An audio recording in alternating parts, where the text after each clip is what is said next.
Praise the lord. ಎಲ್ಲರಿಗೆ praise the lord. ಸಭೆ ಯಾವಾಗಲೂ ಸಂತೋಷಕರವಾಗಿದ್ದರೆ ಆರೋಗ್ಯಕರವಾಗಿರುತ್ತಂತೆ ಸಭೆ. ಹೇಳ್ರಿ ಆಮೇನ್, ಹಲ್ಲೆಲೂಯ. ಸಭೆ ಆರೋಗ್ಯಕರವಾಗಿದ್ದರೆ ಸಭೆಯಾಗಿರುವ ಜನರಿಗೂ ಸಹ ಆರೋಗ್ಯ ಉಂಟಾಗತ್ತೆ. ಆಮೇನ್. ತುಂಬ ಸಂತೋಷ.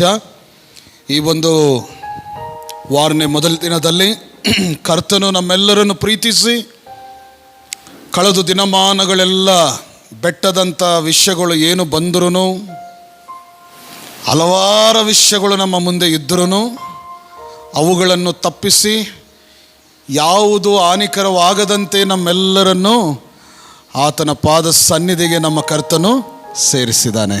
ಆಮೇನ್. ಆರಾಧನೆಯಲ್ಲಿ 3 ಭಾಗಗಳನ್ನು ನಾವು ವರ್ಣಿಸಿಕೊಳ್ಳಬಹುದು.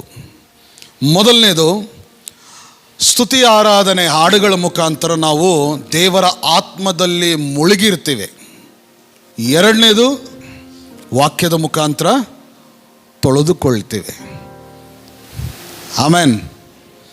ಮೂರನೇದು ಕರ್ತನ ಶರೀರ ರಕ್ತವನ್ನು ನಾವು ಅಂಗೀಕರಿಸೋದು ಮುಖಾಂತರ ನಾವು ಪರಿಶುದ್ಧರಾಗ್ತೇವೆ. ಪರಿಶುದ್ಧರಾಗಿದ್ದವರು ದೇವರಿಗೆ ಪ್ರಿಯರಾಗಿರ್ತಾರೆ. ಅದಕ್ಕೆ ಪ್ರಿಯರೇ, ನಾವೆಲ್ಲರೂ ಪರಿಶುದ್ಧವಾಗಿ ಇರಬೇಕಂತನೇ ಕರ್ತನು, ಪರಿಶುದ್ಧನಾದ ದೇವರು ನಮ್ಮೆಲ್ಲರನ್ನು ಪ್ರೀತಿಸಿ ತನ್ನ ಮಗನನ್ನು ಕೊಟ್ಟಿರುವುದು. ಆಮೇನ್.